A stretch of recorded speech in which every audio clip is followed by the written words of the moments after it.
Here is lesson number 26. Punctuation marks lessons are going on.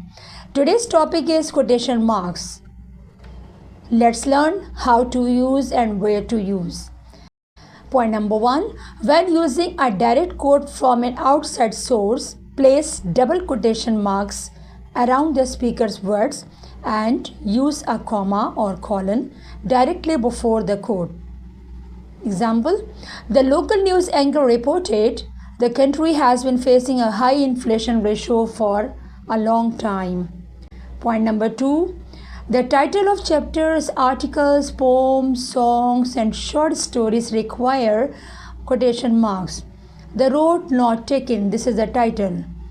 Point number 3. When punctuating dialogue, conversations between two or more speakers, includes each speaker's words in quotation marks. Example, she said, I expect to be home by midnight. I will try, he replied, but I'm not sure I can get a ride that early. Make sure you can before you go, she said. Next punctuation mark is hyphen. Use a hyphen whenever two or more words are joined together to serve as an adjective directly before a noun. The well-regarded teacher was honored for his exceptionally hard work and dedication. Point number 2.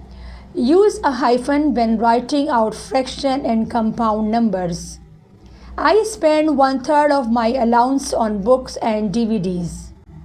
Point number 3. Use a hyphen with compound nouns.